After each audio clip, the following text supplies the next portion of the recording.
चांद सी महबूबा हो मेरी, ऐसा मैंने सोचा था।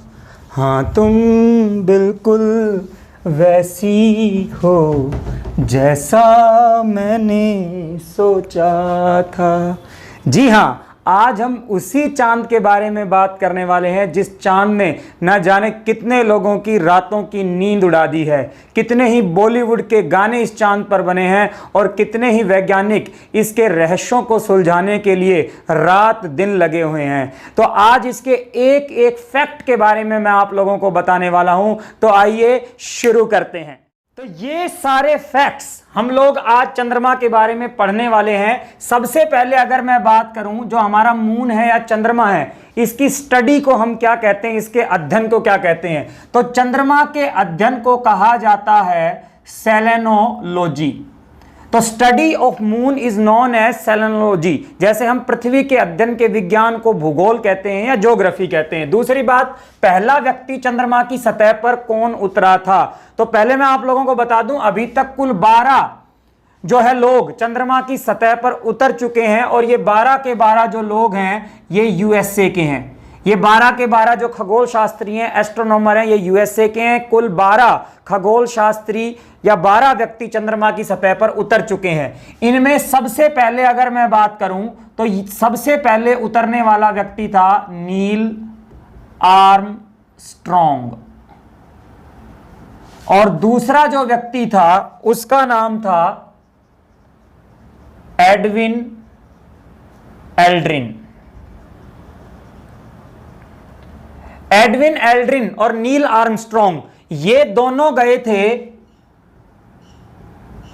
अपोलो 11 यान से चंद्रमा की सतह पर। तो पहला अगर मानव मिशन की अगर हम बात करें तो अपोलो 11 है। इसी अपोलो 11 के द्वारा नील आर्मस्ट्रॉन्ग और एडविन एल्ड्रिन पहले व्यक्ति थे जो चंद्रमा की सतह पर गए थे। और यह कारनामा इन लोगों ने किया था 1969 के अंदर। और ये दोनों ही व्यक्ति जो हैं ये भी यूएसए के हैं। इसके बाद अगर एज की आयु की बात करें तो चंद्रमा की आयु 4.6 अरब वर्ष या 4.6 बिलियन ईयर है। ऐसा माना जाता है कि आज से लगभग 4.6 अरब साल पहले हमारी पृथ्वी की सतह के साथ एक बड़ा जो है एस्ट्रॉइड टकराया और उसके टकराव के कारण चंद्रमा पृथ्वी से अलग हो गया। और इसका निर्माण आज से लगभग 4.6 अरब वर्ष पहले हुआ है। तो बहुत पुराना है चंद्रमा भी। इसके बाद अगर मैं पृथ्वी से दूरी की बात करूं, डिस्टेंस की बात करूं, तो चंद्रमा की पृथ्वी से जो औसत दूरी है, चंद्रमा की पृथ्वी से औसत दूरी 3,84,400 किलोमीटर। चंद्रमा की पृथ्वी से औसत दूरी कितनी है बेटा? 3,84,400 किलोमीटर। रट लो, 3,84,400 किलोमीटर। और चंद्रमा की पृथ्वी से यह दूरी हमेशा समान नहीं रहती, घटती बढ़ती रहती है ये दूरी, ठीक है। और जब चंद्रमा की पृथ्वी से सबसे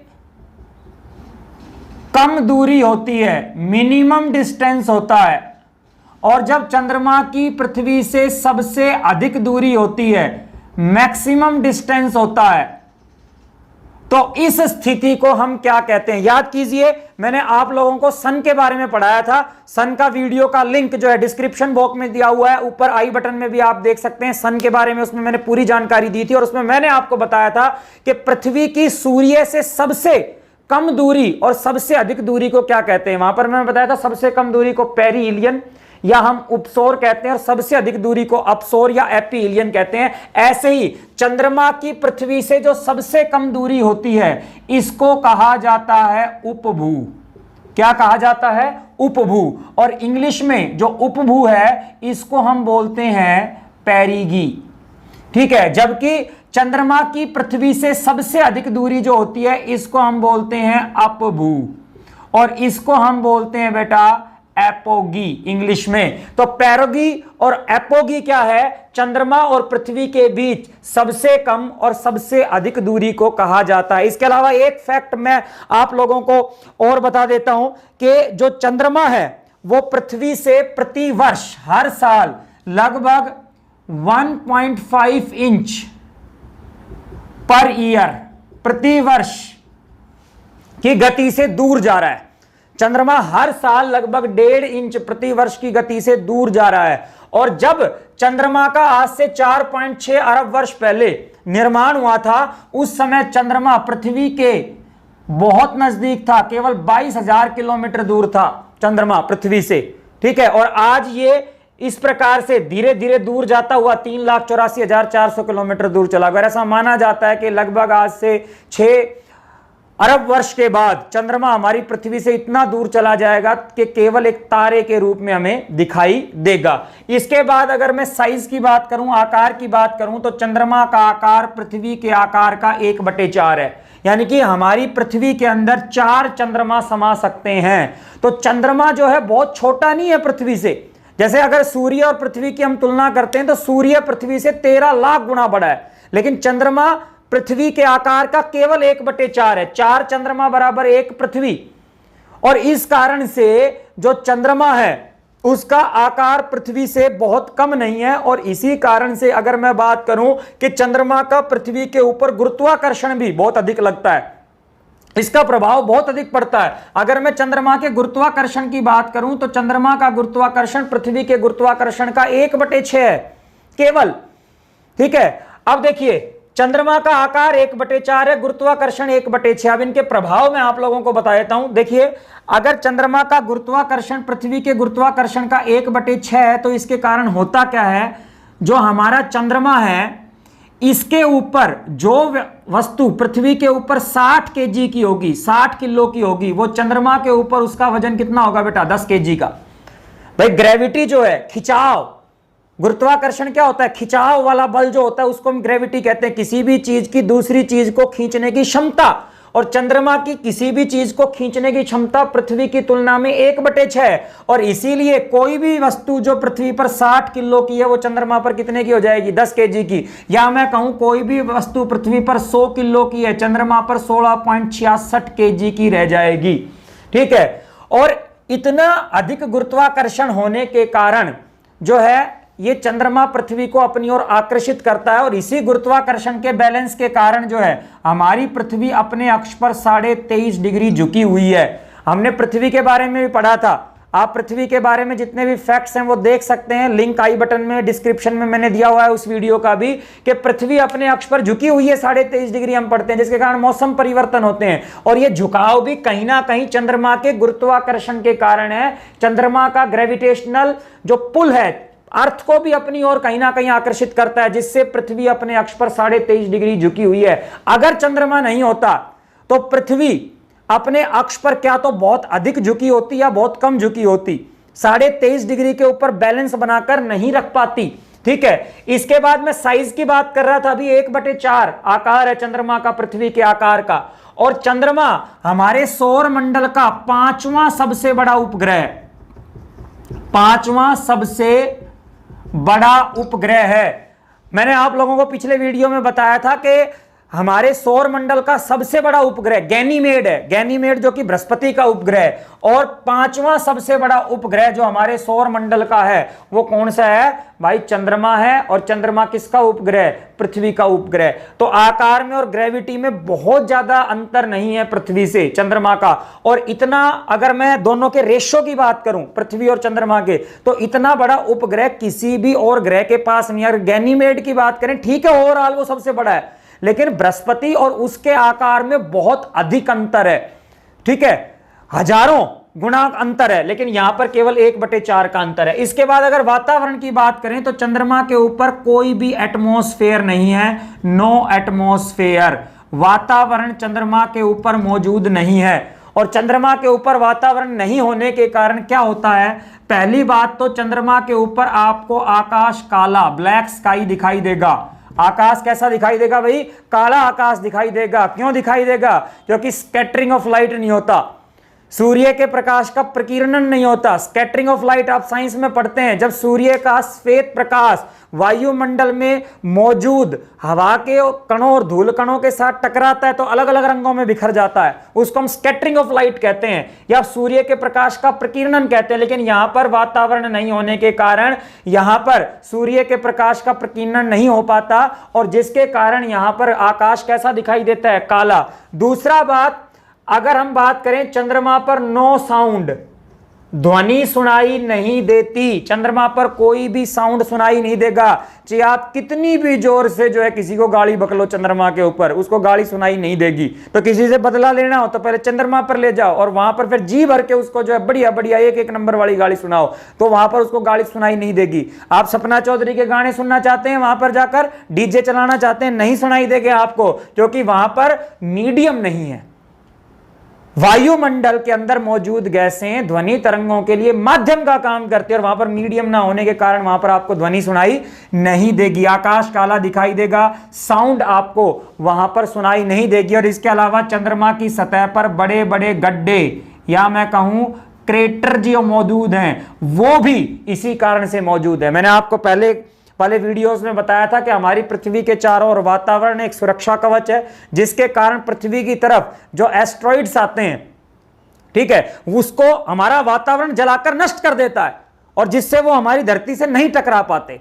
लेकिन चंद्रमा पर वातावरण नहीं है, जिसके कारण इसकी सतह पर लगातार जो है उल्का पिंड क्षुद्र ग्रह टकराते रहते हैं, जिसके कारण यहां पर बड़े बड़े क्या बन चुके हैं? गड्ढे बन चुके हैं।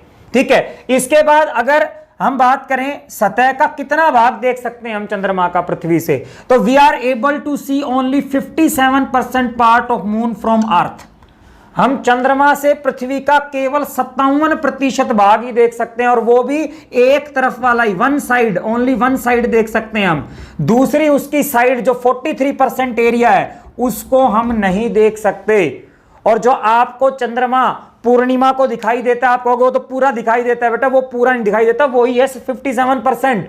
आपको पूर्णिमा के दिन चंद्रमा की आकृति पूरी दिखाई देती है, ना कि सरफेस उसका पूरा दिखाई देता है। अब मेरे को देखो, मैं आपको पूरा नजर आ रहा हूं लेकिन मेरा आपको केवल और केवल शेप नजर आ रहा है। अगर मेरे को पूरा देखना है आगे और पीछे से तो मुझे घूमना पड़ेगा ऐसे, तब मैं आपको जो है मेरा पूरा सरफेस नजर आएगा। तो ऐसे हमें चंद्रमा की जो आकृति है, शेप नजर आती है, केवल वो गोल, उसका पिछला भाग हमें कभी भी नजर नहीं आता। जबकि चंद्रमा घूर्णन भी कर रहा है, जबकि चंद्रमा पृथ्वी के आगे लगातार इस प्रकार से घूम रहा है और अगर वो ऐसे घूमता है तो कभी उसका ये हिस्सा, कभी ये हिस्सा, कभी ये हिस्सा दिखाई देना चाहिए, लेकिन उसका एक ही पार्ट हमें दिखाई देता है। आप देखते हैं रात को चंद्रमा के ऊपर हमेशा एक ही वो शेप दिखाई देती है, जैसे बच्चा दूध पी रहा हो। बचपन से हमारी मम्मी हमें बताती रहती है कि चंद्रमा पर खड़ा होकर कोई कटोरी में दूध पी रहा है, वही सेम दिखाई देता है। हालांकि वो चंद्रमा की सतह पर ऊंचे ऊंचे पहाड़ हैं, पर्वत हैं और गड्ढों का आकार है। तो ये जो है हमें एक ही आकार क्यों दिखाई दे, सॉरी एक ही पार्ट हमें चंद्रमा का क्यों दिखाई देता है, जबकि चंद्रमा हमारे सामने रोटेशन भी कर रहा है। तो इसका कारण मैं बता देता हूं बेटा, चंद्रमा का जो घूर्णन है और परिक्रमण है, रोटेशन और रिवोल्यूशन। रोटेशन रिवोल्यूशन में ऑलरेडी आपको पहले वाले वीडियोस में बता चुका हूं, वहां जाकर आप देख सकते हैं। कोई भी आकाशीय पिंड अपने अक्ष पर घूमता है उसको घूर्णन कहते हैं और किसी दूसरे आकाशीय पिंड के चारों ओर घूमता है उसको परिक्रमण कहते हैं। तो चंद्रमा खुद घूर्णन कर रहा है अपने अक्ष पर और पृथ्वी के चारों ओर क्या कर रहा है? परिक्रमण। और चंद्रमा का जो घूर्णन और परिक्रमण वो दोनों के दोनों क्या है? बराबर हैं, इक्वल हैं। 27 दिन 8 घंटे, 27 डेज एंड 8 आवर्स। 27 दिन 8 घंटे में ही ये अपना रोटेशन पूरा करता है और इतने समय में ही अपना रिवोल्यूशन या परिक्रमण पूरा करता है। और इस कारण से पृथ्वी और चंद्रमा के बीच में जो एंगल हैं या कोण हैं वो लोक हो जाते हैं। एक ही एंगल बनता है अर्थ और मून के बीच में और वो चेंज नहीं हो पाता। जितना वो अपने अक्ष पर घूमता है उतना ही वो पृथ्वी के चारों ओर भी घूम जाता है और इसीलिए उसके और हमारे बीच में हमेशा सेम एंगल बना रहता है और हमें उसका एक ही पार्ट नजर आता है 57%। उसका दूसरा पार्ट हमें 43% पार्ट नजर नहीं आता है। और जो चंद्रमा की जो दूसरी सतह है, दूसरे तरफ वाली 43% जो है, इसको हम चंद्रमा का अंधेरे वाला भाग भी कहते हैं, डार्कर साइड ऑफ मून। और चंद्रमा का जो अंधेरे वाला भाग है इसे हम कहते हैं बेटा सी ऑफ ट्रैंक्वैलिटी, या हिंदी में कहा जाता है शांति का सागर। यह प्रश्न कई बार एग्जाम्स के अंदर पूछा गया कि what is sea of tranquillity. The darker side of moon is known as sea of tranquillity. चंद्रमा का अंधेरे वाला भाग कहलाता है शांति का सागर। देखो शांति का सागर इसलिए कहा जाता है, एक तो यहां पर बड़े बड़े धूल के मैदान हैं और एटमॉस्फेयर नहीं होने के कारण यहां पर ना तो कोई साउंड होती है और ना ही यहां पर मूवमेंट होती है, और इसीलिए इसको जो है शांति का सागर कहते हैं। और जो चंद्रमा का अंधेरे वाला भाग है जिसे हम सी ऑफ ट्रैंक्विलिटी कहते हैं, इसकी सबसे पहले जो तस्वीर ली थी वो लूना मिशन के द्वारा ली गई थी, जो कि रशिया का मिशन था। लूना मिशन ने सबसे पहले जो है इसके अंधेरे वाले भाग की जो है तस्वीर ली थी। इसके बाद अगर हम मून मिशंस की बात करें, चंद्रमा के ऊपर मिशन की बात करें, तो कुछ मिशन मैंने आपको बताया, जैसे अपोलो 11 के बारे में बताया, पहला मानव मिशन था, नासा के द्वारा भेजा गया था। अमेरिका के द्वारा नील आर्मस्ट्रॉन्ग और एडविन एल्ड्रिन इसके अंदर गए थे, चंद्रमा की सतह पर उतरे थे। कुछ हमारे इंडियन मिशन में आप लोगों को बता देते हैं जो कि इसरो के द्वारा भेजे गए हैं। Indian space research organisation, ISRO के बारे में आप सभी जानते हैं। 15 अगस्त 1969 को जो है इसरो की स्थापना हुई थी, एस्टेब्लिश हुआ था इसरो, भारत में अंतरिक्ष अनुसंधान, स्पेस साइंस, स्पेस रिसर्च को बढ़ावा देने के लिए। तो जो मून मिशन है हमारे भारत की तरफ से अगर मैं बात करूं, थोड़ा सा यहां पर जगह कम है इसलिए मैं रब कर देता हूं। भारत की तरफ से अगर हम बात करें, दो खास तौर पर हमने अभी तक मून मिशन यहां पर भेजे हैं। पहला था चंद्रयान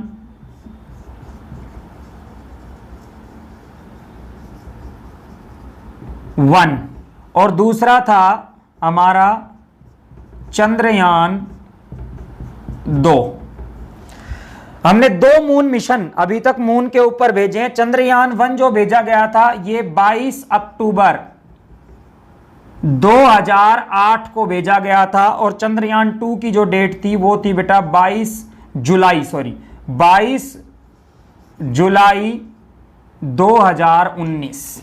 तो हमने, हमारा जो इसरो है इसने 2 मून मिशन भेजे, चंद्रयान 1 और चंद्रयान 2। चंद्रयान 1 22 अक्टूबर 2008 को छोड़ा गया था और चंद्रयान 2 22 जुलाई 2019 को छोड़ा गया था। जो हमारा चंद्रयान 1 है इसकी क्या उपलब्धि थी, खास तौर पर जो हमारा चंद्रयान 1 है इसकी उपलब्धि ये थी कि इसने चंद्रमा की सतह पर पानी होने की पुष्टि की थी। चंद्रयान 1 की जो मेन खोज थी वो ये थी कि इसने चंद्रमा की सतह पर पानी होने की पुष्टि की थी।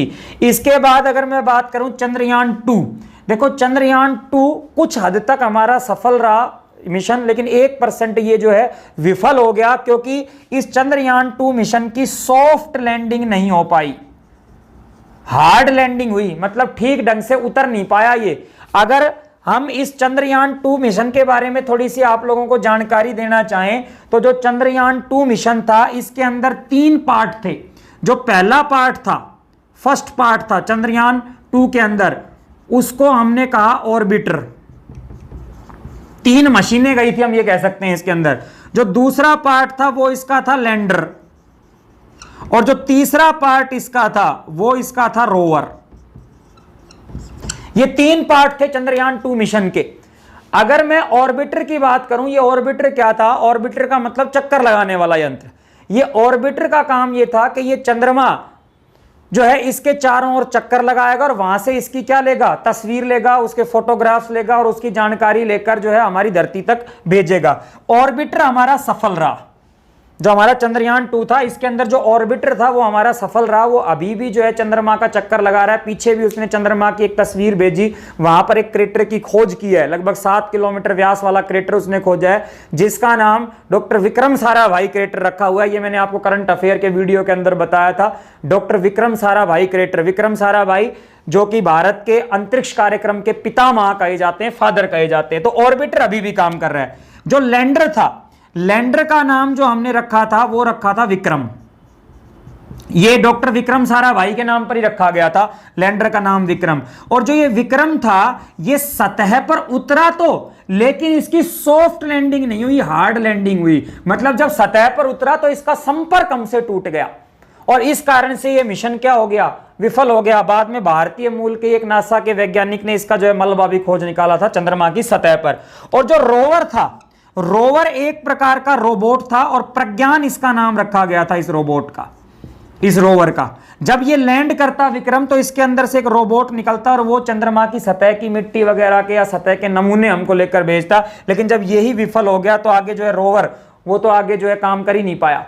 तो इस हार्ड लैंडिंग के कारण ये मिशन हमारा फेल हो गया। लेकिन अभी आपको घबराने की आवश्यकता नहीं है, ठीक है। कोशिश करने वालों की कभी हार नहीं होती और हिंदुस्तानी तो कोशिश करने में कभी भी पीछे नहीं हटते और इसरो इस काम में माहिर है। एक के बाद लगातार जो है इसरो मिशन भेजने वाला है। तो 2021 में बेटा नोट कर लेना, 2021 में काफी सारे क्वेश्चन स्पेस साइंस से पूछे। 2021 में हम भेजने वाले हैं चंद्रयान 3, ठीक है ना। चंद्रयान 3 भेज सकती है इसरो। अभी टेंटेटिव डेट उसने दे दी है कि चंद्रयान 3 हम 2021 में भेजेंगे। और चंद्रयान 3 के अंदर ऑर्बिटर नहीं भेजा जाएगा क्योंकि ये तो पहले से भेज चुके हैं, ये सफल है। तो इसके अंदर केवल लैंडर और रोवर को ही भेजा जाएगा चंद्रयान 3 के अंदर, ठीक है जी। तो ये मैंने आप लोगों को चंद्रमा के बारे में कुछ इंपॉर्टेंट फैक्ट्स बताए। चंद्रमा के बारे में कुछ चीजें अभी बची हुई हैं जैसे ज्वार भाटा और चंद्र ग्रहण। इसके लिए हम एक आपको अलग से वीडियो देंगे क्योंकि ये एक अलग से टॉपिक है इंपॉर्टेंट, इनके बारे में मैं अलग से आपको विस्तार से पढ़ाऊंगा। तो आज का वीडियो आप लोगों को कैसा लगा कमेंट करके बता देना। कोई और क्वेश्चन रह गया हो तो मेरे से चंद्रमा के बारे में पूछ लेना। अच्छा एक चीज और बता देता हूं भाई, बड़ी इंपॉर्टेंट चीज रह गई। हमने यहां पर चंद्रमा की दूरी पढ़ी थी 3,84,400 किलोमीटर।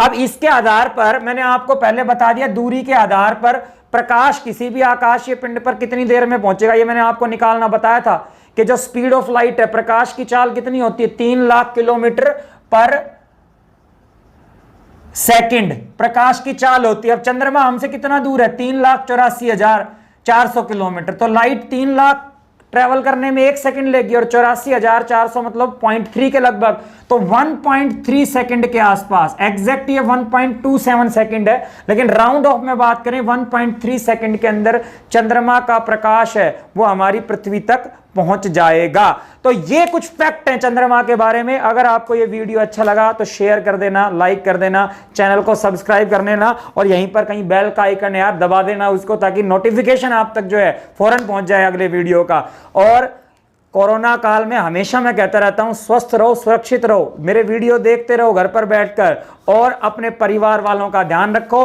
अगला वीडियो जल्दी लेकर आऊंगा, तब तक के लिए नमस्कार, जय हिंद, जय भारत।